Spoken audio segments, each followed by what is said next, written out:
look at that.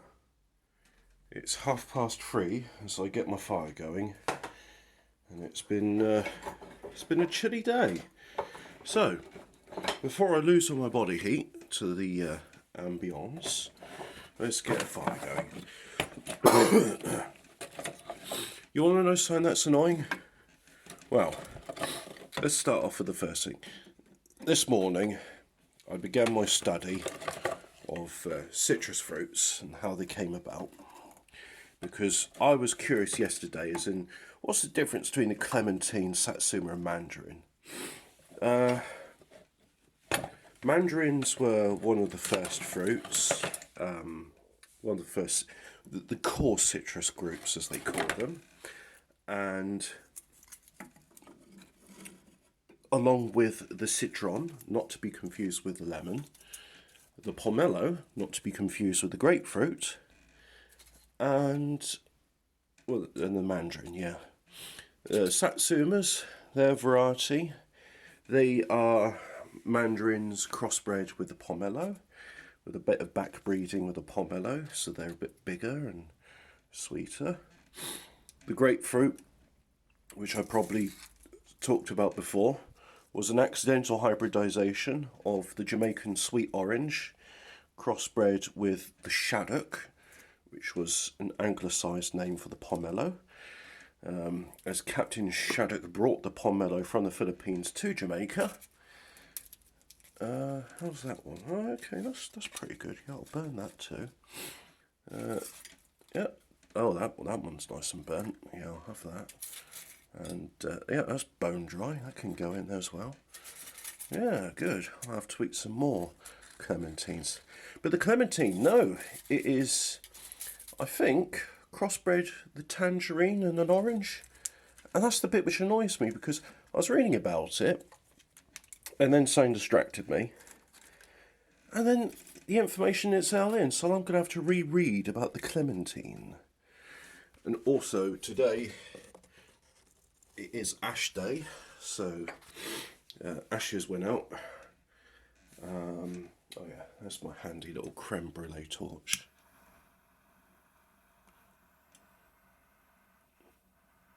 Come on, get a light.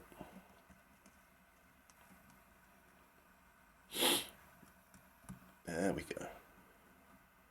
No, is it? Ah, there it is. Bursts into life. Quite a violent flame, really. And let's just put this one's nice and thin, you see, so in fact we'll do that. Now I've got two little sticks which will burn easily. I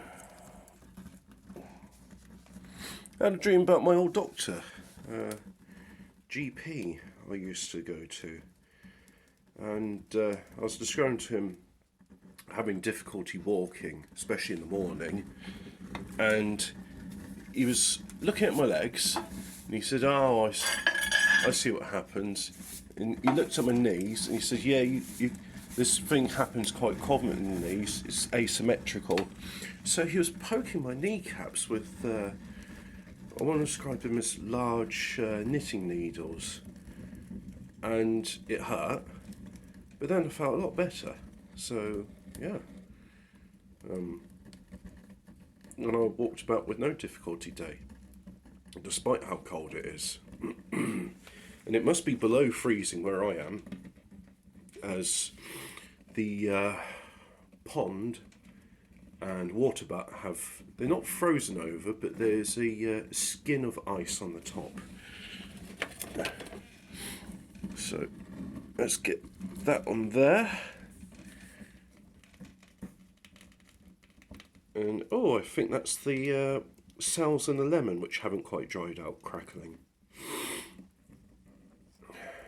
But yeah, there's a chart. I'll put it on Twitter actually. I think that's probably the most appropriate place for it. It is a triangle showing the pomelo, mandarin and citron, and then showing all the various known breeds of citrus and the varying levels of hybridization between them.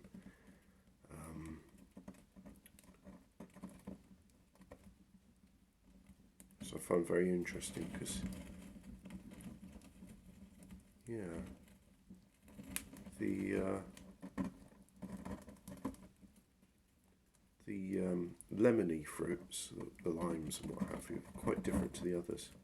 Oh, another interesting thing, satsuma, which is a Japanese mandarin.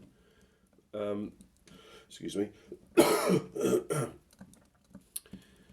It's one of the few fruit I know where if you grow it in a colder climate, it will get sweeter.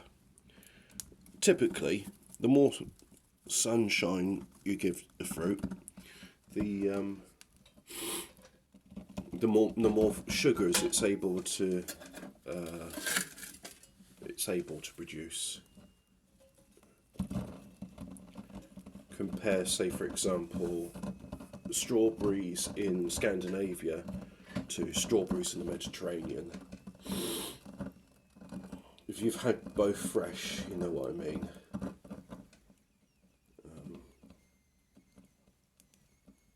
Friend went on a cruise. Well, was a friend until discovered that I have some rather traditional views. And but anyway, she went on the cruise, and she said, "Oh, you're right about the Mediterranean.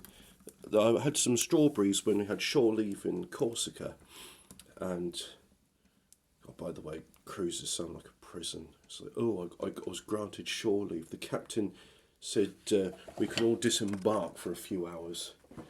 But anyway, Corsica, went there, had some very nice strawberries, best she ever had. I said, yep, that's what you get when you have sunshine. You get fruits like you do here, but they have flavour.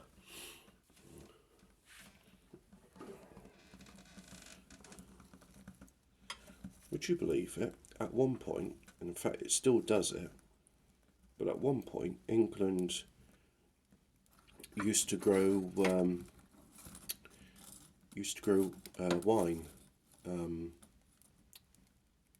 Wine?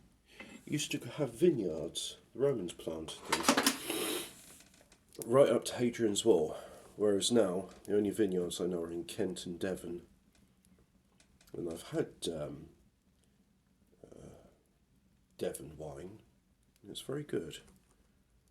There's definitely nothing to be sniffed at there.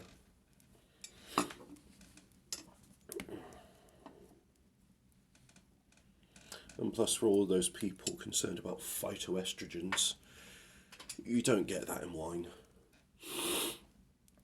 So, it's not a girly drink.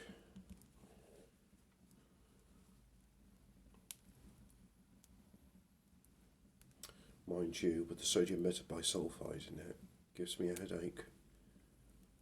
I mean, if I do get wine these days, I'm looking for the stuff that's made with sorbic acid. And, well, things which are meant to be drunk and resi. Now, someone's going to say, oh, Hobbit knows nothing about wines. I've had Beaujolais Nouveau and it had sodium metabisulphide. So, okay. But I'm going to say now, young wines which are meant to be drunk fresh, like Beaujolais Nouveau, don't have sodium metabisulphide. And I can drink those, and I'll definitely suffer the effects of alcohol, because it is a sufferance, but it's not the, oh, I've had one glass of wine and now I have a throbbing headache, sodium metabisulphide poisoning. I think some people have, of course some people have sensitivity. There's some people that can't stand coriander, it tastes like soap to them. And seeing as the demographics of my videos are half Americans, that's cilantro to you people across the pond. And some people find grapefruit quite palatable. I personally find it revolting, and find pomelo, there must be some difference between a pomelo and grapefruit besides concentration of flavour, because pomelo I find quite delicious, but grapefruit is just revolting. Grapefruit contains, oh god, what was that? it contains a terpenol. I think it's called a terpenol. Definitely was sort of flavonoid. And it's one of the most potent naturally occurring substances known to man. The human taste can sense like 15 parts in a billion of it. That's how potent this flavonoid is. I think the only thing more potent than that is Bitrex, which is an artificial bitter substance they put in methylated spirits to stop people, well, I say people, tramps, from drinking it.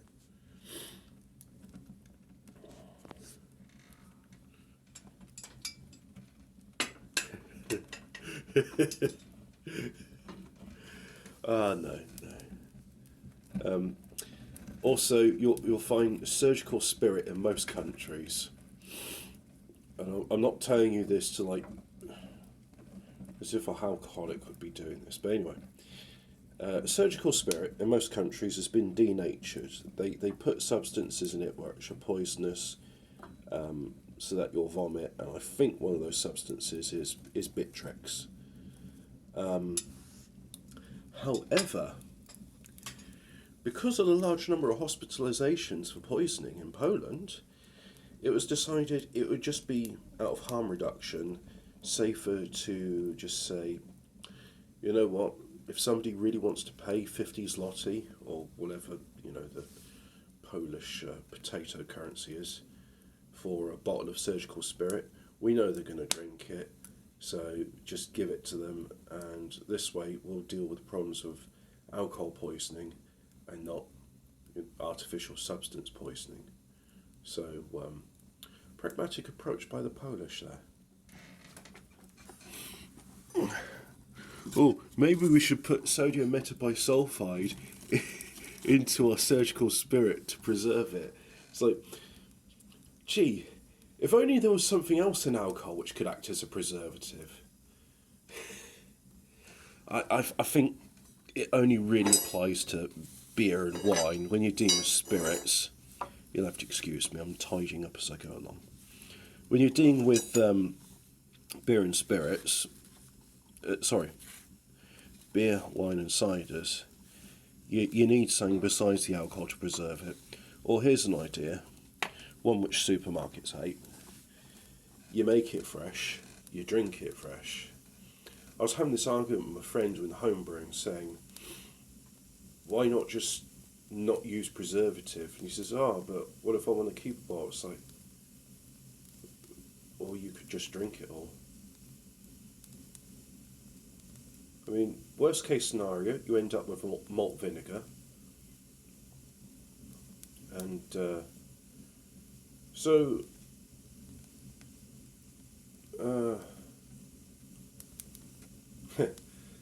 yeah, no, we made a batch of quite nice brown beer.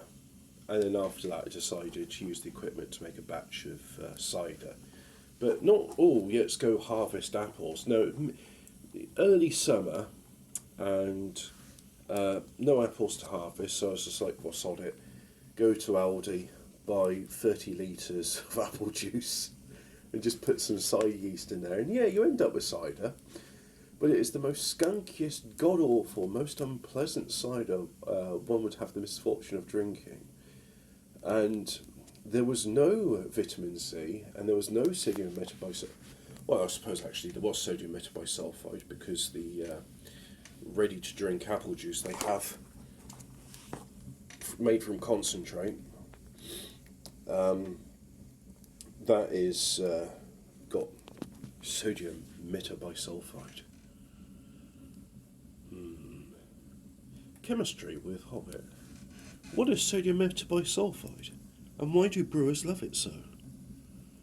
Brewers and vintners love it so. The wonderful world of sodium metabisulphide doesn't quite scan into the Haribo thing. Anyway, I believe that is a fire. Goodbye.